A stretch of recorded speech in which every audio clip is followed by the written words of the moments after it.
Hello everyone, welcome to educational YouTube channel. तो दोस्तों, आज की वीडियो में बात करने वाले हैं बिहार स्पेशल टेट से जुड़े हुए कई सवालों के बारे में।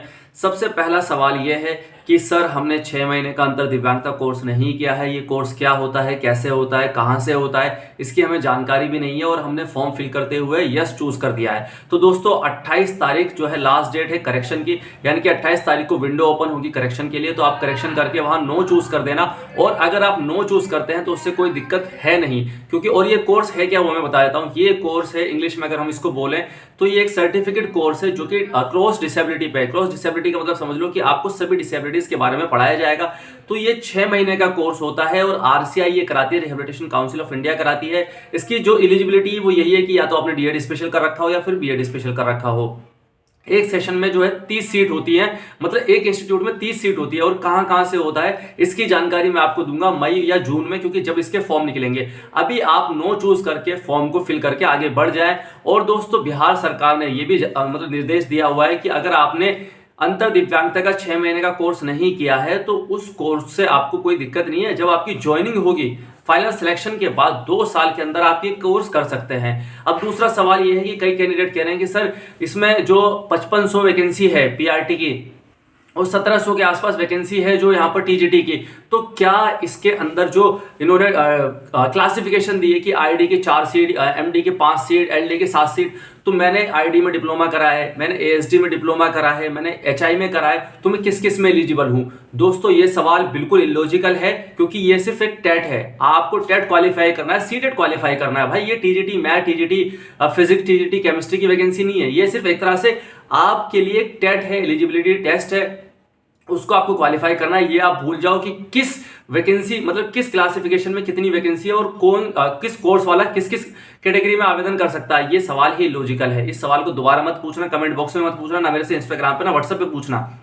अब यहां पर बात आती है कि सर, ये फिर आप कब बताओगे? पहले आप अपना टेट क्वालिफाई करो। टेट क्वालिफाई करो, उसके बाद मेन वैकेंसी का वेट करते हैं। अब एक सवाल ये है कि कई कैंडिडेट कह रहे हैं कि सर आरटीआई लगाओ, कितना कंपटीशन है। अरे मेरे भाई, हाथ जोड़ के रिक्वेस्ट है, कोई कंपटीशन नहीं है। आपको अपनी कैटेगरी में क्वालिफाई करना है। जनरल वालों को 50% से ज्यादा मार्क्स लाने हैं, यानी कि 150 में से 75 नंबर लाने हैं। एससी एसटी को वैसे जैसे उनका वहां पर क्लासिफिकेशन दिया हुआ है कि आपको इस कैटेगरी में इतने पे क्वालिफाई करना है। आपसे हाथ जोड़ के रिक्वेस्ट है, सिर्फ एग्जाम क्वालिफाई कर लो। ये इधर उधर के सवाल मत किया करो। आपसे ज्यादा चिंता मुझे होती है। मैं आपको हर पॉइंट के जवाब दूंगा उसका सही वक्त आने पर। पहले ही जान लो कि सर आईडी में 4 सीट है, सर एलडी में 6 सीट है, मैंने वीआई में करा, क्या मैं इन दोनों में एलिजिबल हूं? भाई, ये वो वैकेंसी ही नहीं है अभी, ये मेन वैकेंसी ही नहीं है अभी। अभी आप सब्र करो। सबसे पहली बात है, मैंने कहा स्पेशल एजुकेटर को सब्र करना चाहिए। आपसे ज्यादा मुझे चिंता है। देखो, मैंने हर वीडियो कवर करी है, मैंने सिलेबस की कवर करी है, मैंने एग्जाम पैटर्न कैसा होगा उसकी कवर करी है, करेक्शन डेट कब आएगी कवर करी है, मेन वैकेंसी की भी कवर करूंगा, कौन किस कैटेगरी में एलिजिबल है वो भी कवर करूंगा। बस आपको सब्र करना है। अब यहां पर बात करते हैं कि जिन लोगों ने फॉर्म फिल करते हुए सर्टिफिकेट अपलोड कर दिया है, 10th में कह लो, 12th में कह लो, या फिर डीएड में कह लो, या बीएड में कह लो, तो दोस्तों सर्टिफिकेट कोई एक वो नहीं होता। या तो फिर अपना फाइनल डिप्लोमा अपलोड करो जिसके अंदर परसेंटेज होगी आपकी, या फिर आप अपनी मार्कशीट अपलोड करो। जो करेक्शन डेट आएगी उसमें आप अपनी मार्कशीट अपलोड कर देना। और अगर किसी ने भी अपने साइन जो हिंदी में कर दिया तो भी कोई दिक्कत नहीं, इंग्लिश में कर दिया है तो भी कोई दिक्कत नहीं, क्रॉस डिसेबिलिटी में नो कर दिया है तो भी कोई दिक्कत नहीं। जिन लोगों ने यस करा है वो चेंज करके नो कर दें। ये कोर्स मई जून में होगा, क्रॉस डिसेबिलिटी का, जिसको अंतर दिव्यांगता कोर्स बोला जाता है। इसकी कैसे होगा ये, इसकी मैं एक प्रॉपर वीडियो बना दूंगा। सारे डाउट आपके क्लियर हो गए।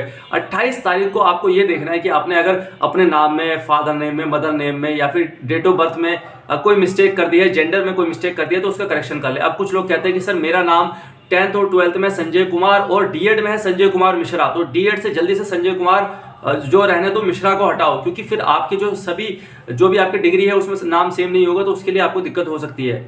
फिलहाल एफिडेविट लगा के काम चल जाता है, मगर आप इसको इन फ्यूचर भी देखते हैं तो इस चीज को करेक्शन करा लो कि भाई मुझे कोई भी दिक्कत ना हो। और बिहार स्पेशल टेट से जुड़ी हुई सारी जानकारी आपको हमारे चैनल एजुकेशन पर, जो कि स्पेशल एजुकेशन फील्ड का नंबर 1 चैनल है, यहां पर मिल जाएगी। बट सही टाइम पर। जल्दबाजी करोगे तो फिर मैं सही से जवाब नहीं दे पाता हूं, क्योंकि अब कोई ये पूछ रहा है कि सर मैंने आईडी में कराया, मैं किस किस कैटेगरी में एलिजिबल हूं। भाई, ये टेट है, ये सिर्फ टीईटी, टीचर एलिजिबिलिटी टेस्ट है।